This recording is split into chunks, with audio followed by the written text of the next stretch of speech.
பட்டுனா பச்சையப்பாஸ் தான். கைராசியான பட்டுனா பச்சையப்பாஸ் தான் சொல்லுவாங்க. காஞ்சிபுரம் பச்சையப்பாஸ், சென்னை, காஞ்சிபுரம், வெள்ளூர், திருவண்ணாமலை.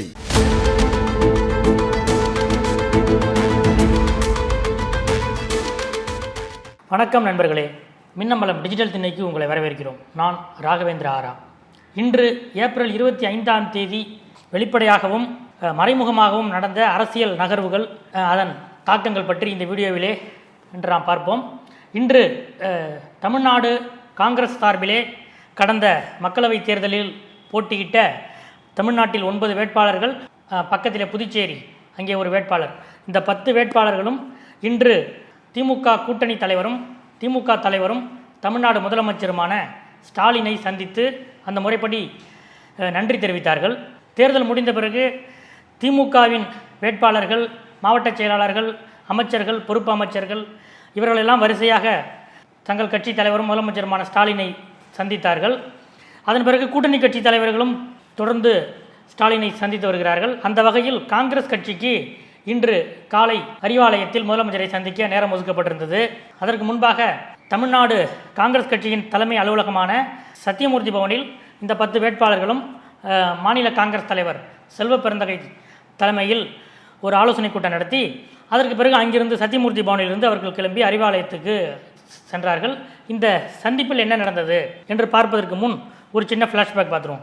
அதாவது இந்த நடந்து முடிந்த மக்களவைத் தேர்தலில் காங்கிரஸ் கட்சி வேட்பாளர்கள் அந்த அடிப்படை ஆரம்பகட்ட அந்த ஆயத்த செலவுகளை கூட செய்வதற்கு தயக்கம் காட்டுகிறார்கள், கொஞ்சம் சுணக்கம் காட்டுகிறார்கள் என்று அந்தந்த தொகுதிகளில் இருக்கக்கூடிய திமுக நிர்வாகிகளிடம் இருந்து திமுக தலைமைக்கு புகார்கள் சென்றது.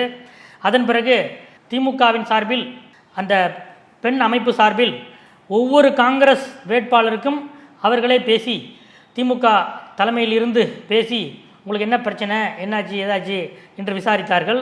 ஒவ்வொரு வேட்பாளரும் என்ன சொன்னார்கள் என்ற விவரமும் ஸ்டாலினுக்கு அளிக்கப்பட்டது. அந்த அடிப்படையில் ஸ்டாலின் என்ன சொன்னார் என்றால், திமுகவின் மாவட்ட செயலாளர்கள் மற்றும் அந்தந்த தொகுதி பொறுப்பு அமைச்சர்களுக்கு ஸ்டாலின் போட்ட உத்தரவு என்னவென்றால், அவங்க செலவு பண்ணுறாங்களோ இல்லையோ எல்லா செலவையும் நீங்கள் தான் பண்ணணும். ஏனென்றால் 40 இடங்களிலும் நாம் தான் இருக்கிறோம், இந்தியா கூட்டி தான் நிற்கிது.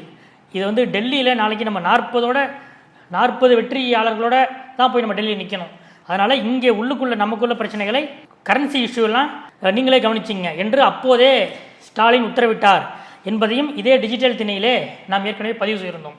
அந்த வகையில் ஒவ்வொரு அமைச்சரும் பொறுப்பு அமைச்சரும் தங்கள் தொகுதியிலே போட்டியிடக்கூடிய காங்கிரஸ் வேட்பாளர்களுக்கு அந்த அடிப்படை ஆயத்த செலவுகளுக்காக குறைந்தபட்சம் 3 கோடி ரூபாய் முதல் அளித்திருக்கிறார்கள். இந்த பின்னணியில் தான் தேர்தலெல்லாம் முடிந்து இன்றைக்கி காங்கிரஸ் வேட்பாளர்கள் முதலமைச்சரை சந்திக்க போனாங்க. அறிவாலயத்துக்குள் அவர்கள் உள்ளே சென்றபோது அறிவாலய நிர்வாகிகள் என்ன சொன்னாங்கன்னா, சார் ஒரு 15 நிமிஷத்தில் முடிச்சிருவீங்களா என்று செல்வ பெருந்தகை அவர்களிடம் ஒரு விண்ணப்பத்தை வைத்திருக்கிறார்கள். சரி என்று உள்ளே போனால் தமிழக முதலமைச்சருடனான காங்கிரஸ் வேட்பாளர்கள், காங்கிரஸ் தலைவருடைய சந்திப்பு சுமார் அரை மணி நேரத்துக்கு மேலே நீடிச்சிருக்கு. உள்ளே அவர்கள் சென்றதுமே, செல்வ பெருந்தகை உட்பட காங்கிரஸ் கட்சியின் வேட்பாளர்கள் உள்ளே சென்றதுமே முதலமைச்சர் வாங்க வெற்றியாளர்களே அப்படின்னு கூப்பிட்டு தான் வரவேற்றிருக்கார். வாங்க வெற்றியாளர்களே அப்படின்ட்டு. அப்புறம் உட்காந்து பேசும்போது செல்வ பெருந்தகை எல்லா வகையிலும் எங்களுக்கு ஒத்துழைப்பாக இருந்தீங்க, எல்லா வகையிலும் என்று செல்வ பெருந்தகை சொல்வதற்கு காரணம் நம்ம இப்போ ஏற்கனவே சொன்ன விஷயங்கள் தான். எல்லா வகையிலும், அதாவது பிரச்சாரம், தேர்தல் வேலைகள் மற்றும் இந்த இத்தியாதிகள், இது எல்லா வகையிலும் எங்களுக்கு ஒத்துழைப்பாக இருந்தீங்க, ரொம்ப நன்றி என்று பரஸ்பரம் சொல்லிட்டு ஒவ்வொரு வேட்பாளரும் அவரவர் தொகுதிகளிலே நடந்த சின்ன சின்ன விஷயங்களை முதலமைச்சரிடம் ஷேர் பண்ணியிருக்காங்க. இந்தியாவே ரொம்ப சூடாக இருக்குது, அதனால் நீங்கள் காஃபி வேண்டாம், கூல்ட்ரிங்க் சாப்பிடுங்க என்று சொல்லி முதலமைச்சர் அனைவருக்கும் பழச்சாறு அளித்திருக்கிறார் என்றும் சென்று வந்த காங்கிரஸ் நிர்வாகிகள் தெரிவிக்கிறார்கள். இந்த சந்திப்பில் பேசப்பட்ட இன்னொரு விஷயம், இந்த 2-3 நாட்களாக பிரதமர் மோடி அவருடைய ராஜஸ்தானில் தொடங்கிய அந்த பேச்சு, காங்கிரஸ் கட்சி இந்துக்களின் சொத்துக்களை எல்லாம் எடுத்து இஸ்லாமியர்களுக்கு அளித்துவிடும், அதிகமாக குழந்தை பெற்றுக்கொள்பவர்கள் ஊடுருவல்காரர்கள் என்பது போன்ற மோடியுடைய சொல்லாடல்கள் இந்தியா முழுவதும் எப்படியான எதிர்விளைவுகளை, இந்தியாவை தாண்டி உலகம் முழுவதும் எப்படி ஏற்படுத்தியிருக்கு என்பது பற்றியும் இந்த சந்திப்பிலே இவர்கள் விவாதித்திருக்கிறார்கள். அப்போது முதலமைச்சர் ஸ்டாலின் என்ன சொல்லியிருக்கிறாருன்னு கேட்டிங்கன்னா, நம்ம செய்ய வேண்டிய வேலையை மோடியே செய்கிறாரு, இனிமேல் அவர் பேசுகிற ஒவ்வொரு பேச்சும் இந்தியா கூட்டணிக்கான பிரச்சாரம் தான், அதனால் கவலைப்படாதீங்க, அடுத்தடுத்த கட்ட தேர்தல்களில் அங்கேயும் நம்ம தான் வெற்றி பெறுவோம், இங்கே எப்படி நம்ம 40 அப்படின்னு நம்ம உறுதியாக இருக்கிறோம், அதே போல் அங்கேயும் நாம் வெற்றி பெறுவோம் என்று செல்வ பெருந்தகையிடம் முதலமைச்சர் சொல்லியிருக்கிறார். அதற்கு செல்வ பெருந்தகை 400ன்னாங்க, அவர் 250ன்னாங்க,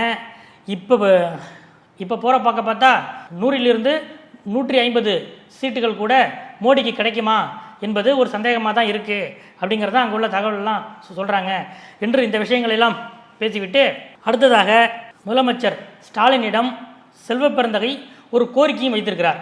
என்னென்னு கேட்டிங்கன்னா, நீங்கள் தமிழ்நாட்டில் எங்களுக்காக எல்லா தொகுதிகளுக்கும் சென்று நாங்கள் போட்டியிடும் தொகுதிகள், நீங்கள் போட்டியிடும் தொகுதிகள் எல்லாவற்றுக்கும் வந்து பிரச்சாரம் செய்தீர்கள், உங்களுடைய இந்த பிரச்சார ஒத்துழைப்பு அங்கே வட இந்தியாவுக்கும் தேவை, தமிழ்நாட்டுக்கு வெளியே இருக்கக்கூடிய தொகுதிகளுக்கும் தேவை அப்படின்னு சொல்லும்போது அதுக்கு முதலமைச்சர் கேட்டிருக்காங்க, அந்த ஷெட்யூல்லாம் அனுப்ப சொல்லியிருக்கேன், முடிந்த அளவுக்கு வந்து விடுகிறேன் என்று முதலமைச்சரும் செல்வ பெருந்தகையிடம் உத்தரவாதம் அளித்திருக்கிறார் என்று சொல்கிறார்கள். ஏற்கனவே நாம் பேசியிருந்தோம், கேரளாவிலே ராகுல் காந்திக்காக முதலமைச்சர் ஸ்டாலின் பிரச்சாரத்துக்கு அழைக்கப்பட்டார் என்றும், ஆனால் முதலமைச்சர் அதை யோசித்தார் என்று நம்ம ஏற்கனவே சொல்லியிருந்தோம். அதுக்கு என்ன காரணம்னா, கேரளாவில் இடதுசாரிகளும் காங்கிரஸ் கட்சியும் எதிரெதிர் முகாமில் இருக்கிறார்கள், இங்கே இருவரும் திமுக தலைமையிலான கூட்டணியிலே இருக்கிறார்கள். இன்னொரு விஷயம், கேரள முதலமைச்சர் தமிழ்நாடு முதலமைச்சர் ஸ்டாலினுக்கு தனிப்பட்ட முறையில் நண்பராகவும் இருக்கிறார். அந்த அடிப்படையில் கேரளாவில் பிரச்சாரம் செய்ய வேண்டாமோ என்று ஸ்டாலின் தவிர்த்தார். ஆனால் இப்போது அடுத்தடுத்த கட்ட தேர்தல்களில் ஸ்டாலின் தமிழ்நாட்டுக்கு வெளியே பிரச்சாரத்துக்கு செல்லக்கூடும் என்பதுதான் இந்த சந்திப்பு மூலம் நமக்கு கிடைக்கிற ஒரு தகவலாக இருக்கிறது. இது ஒரு பக்கம். இன்னொரு பக்கம், எப்போவுமே ஒரு சட்டமன்ற தேர்தலோ நாடாளுமன்ற தேர்தலோ அது முடிந்தோடனே அங்கங்கே கட்சி மாறல்கள், இந்த கட்சியிலேருந்து அந்த கட்சிக்கும் அந்த கட்சியிலேருந்து இந்த கட்சிக்கும் மாறுகிற காட்சிகள் அவ்வப்போது நடந்து கொண்டு தான் இருக்கும். இப்போ அந்த வகையில் அதிமுகவின் அதிரடியான ஒரு பிரமுகராக அறியப்பட்ட திரு பெங்களூரு புகழேந்தி இந்த தேர்தலில் ஓபிஎஸ்க்கு தீவிர ஆதரவாளராக இருந்தார். ஆனால் ராமநாதபுரத்தில் ஓபிஎஸோடு அவர் எந்த பிரச்சாரத்திலும் ஈடுபடவில்லை, தேர்தல் பணிகளிலும் அவர் ஈடுபடவில்லை. இன்னொரு விஷயம், ஏப்ரல் 19ஆம் தேதி அவர் ஓட்டு போட்டுவிட்டு, அதாவது கிருஷ்ணகிரி தொகுதிக்கு உட்பட்ட அந்த ஓசூரிலே அவர் வாக்களித்து விட்டு அவர் வந்து பத்திரிகையாளர்கள்ட்ட என்ன சொன்னார்னு கேட்டிங்கன்னா, இந்தியாவை சாதி ரீதியாகவும் மத ரீதியாகவும் துண்டாட நினைக்கிற சக்திகளுக்கு எதிராக மதச்சார்பற்ற சக்திகளை வலுப்படுத்துகிற விதத்தில் நான் ஓட்டு போட்டேன் அப்படின்ட்டு ஒரு ஸ்டேட்மெண்ட்டை கொடுத்தார். இங்கே தான் அப்போ தான் என்னது, நம்ம ஓபிஎஸ் வந்து பாஜகவுடைய ஆதரவோட சுயேட்சையாக இருக்கிறார், இவர் வந்து மதச்சார்பற்ற அப்படின்ற ஒரு வார்த்தையை பெங்களூர் புகழேந்தி பயன்படுத்துகிறார். அப்போ என்ன ஆச்சு, இவர் ஸ்டாண்டில் எது மாறுதா அப்படின்ட்டு அவருடைய நண்பர்கள் வட்டாரத்தில் ஒரு விவாதம் நடந்தது. ஆனால் இப்போ என்ன நடந்துகிட்டு இருக்குன்னா, பெங்களூர் புகழேந்தி திமுக பக்கம் வந்து கொண்டிருக்கிறார் என்று அவருடைய நண்பர்களே சொல்ல ஆரம்பித்திருக்கிறார்கள். என்னன்னு கேட்டிங்கன்னா, தேனியிலே திமுக சார்பில் போட்டியிட்ட தங்க தமிழ்ச்செல்வன் அவரும் அதிமுகவில் இருந்தவர் தான். அதன் பிறகு தினகரன் தலைமையிலான அம்மா மக்கள் முன்னேற்ற கழகத்தில் இருந்தவர் தான். பெங்களூரு புகழேந்தியோடு ஒன்றாக பயணித்தவர் தான். அந்த அடிப்படையில் இந்த தேர்தல் பிரச்சார காலகட்டத்திலேயே புகழேந்திக்கு அவர் ஃபோன் போட்டு, அண்ணா நீங்கள் திமுகவுக்கு வந்துடுங்க, தேனியில் எனக்கு ஆதரவாக டிடிவிக்கு எதிராக நீங்கள் பேசினா எடுக்கும், அதனால் நீங்கள் அங்கே வந்து எனக்கு பிரச்சாரம் பண்ணுங்க என்று அழைத்திருக்கிறார். அப்போது இவர் கொஞ்சம் தயங்கியிருக்கிறார் என்று சொல்கிறார்கள்.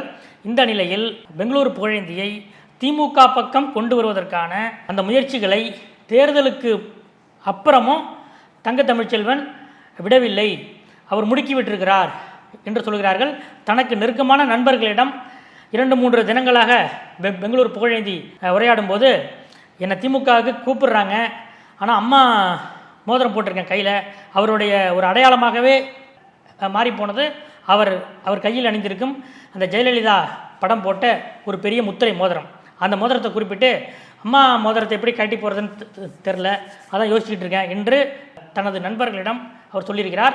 ஆனாலும் பெங்களூரு புகழேந்தியை விரைவில் திமுகவுக்கு கொண்டு வருவோம் என்று திமுகவிலே அதற்காக முயற்சி எடுக்கக்கூடியவர்கள் ரொம்ப நம்பிக்கையாக சொல்லிகிட்டு இருக்காங்க. இதுதான் இந்த பக்கம் நடந்து கொண்டிருக்கிற ஒரு அப்டேட். இன்னொரு விஷயம், தேர்தலுக்கு முன்பு சென்னை எழும்பூரில் இருந்து நெல்லை எக்ஸ்பிரஸிலே கொண்டு செல்லப்பட்ட சுமார் 4 கோடி ரூபாய் தேர்தல் பறக்கம்படை அதிகாரிகளால் கைப்பற்றப்பட்டது.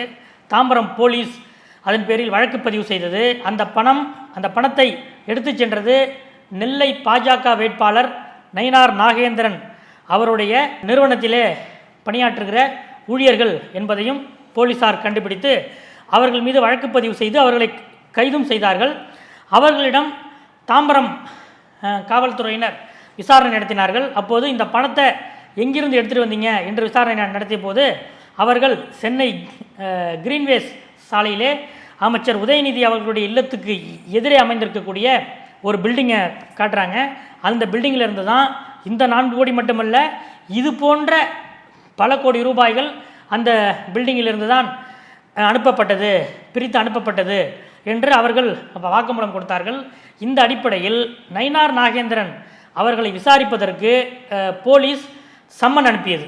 இதற்கிடையில் இன்னொரு திருப்பமாக நீதிமன்றத்தில் தேர்தல் ரீதியாக கைப்பற்றப்படும் ரூபாய்கள் சட்டவிரோத பணப்பரிமாற்றம் என்று சொல்ல முடியாது, அதனால் நயினார் நாகேந்திரனுக்கு எதிராக நாங்கள் வழக்கு போட முடியாது என்று அமலாக்கத்துறை இதை கையில் எடுக்க வேண்டும் என்று கோரிக்கை வைத்து தொடரப்பட்ட ஒரு வழக்கில் அமலாக்கத்துறை பதிலளித்தது. இல்லை இதை நாங்கள் எடுக்க முடியாது என்று பதிலளித்தது.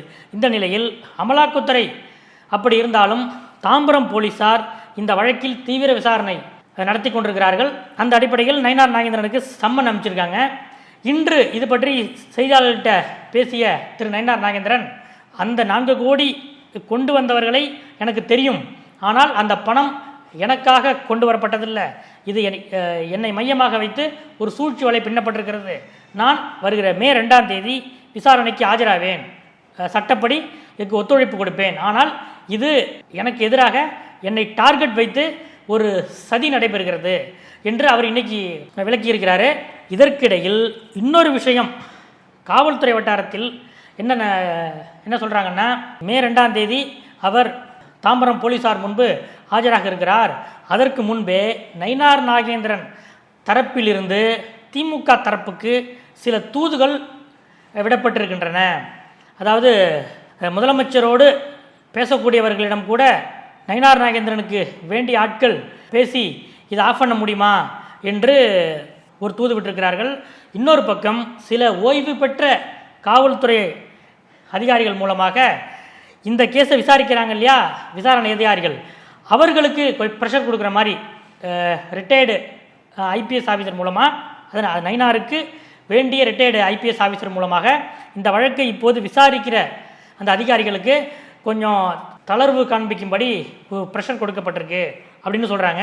ஆனால் அதிகாரி வட்டாரத்தில் அதோட ரெஸ்பான்ஸ் என்னன்னு கேட்டிங்கன்னா, இந்த வழக்கை முதலமைச்சர் தினம் ரிப்போர்ட் கேட்டு டெவலப்மெண்ட் என்னன்னு கேட்டு தெரிஞ்சுக்கிட்டு இருக்கிறாரு. அதனால் இதில் எந்த விதமான தளர்வோ அல்லது திசை திருப்பல் வேலைகளோ இதில் செய்ய முடியாது. அதனால் இது என்ன ஆஸ்பர் என்ன நடக்குமோ அதுதான் நடக்கும் என்று விசாரணை அதிகாரிகள் வட்டாரத்திலிருந்து இதற்கு ரெஸ்பான்ஸ் கிடைத்திருக்கிறது. ஆக நயினார் நாகேந்திரன் சார்பில் அவருக்கு நெருக்கமானவர்கள் மூலம் விடப்பட்ட தூதுவும் பலனளிக்கவில்லை என்பதுதான் லேட்டஸ்ட் அப்டேட் இந்த விஷயத்தில். இதுபோல் அடுத்தடுத்த அரசியல் அப்டேட்டுகளை அறிந்து கொள்ள தொடர்ந்து காத்திருங்கள். நன்றி. பட்டுனா பச்சை பாஸ் தான். கைராசியான பட்டுனா பச்சை பாஸ் தான் சொல்லுவாங்க. காஞ்சிபுரம் பச்சை பாஸ், சென்னை, காஞ்சிபுரம், வெள்ளூர், திருவண்ணாமலை. மின்னம்பலம்.com தமிழின் முதல் மொபைல் பத்திரிகை.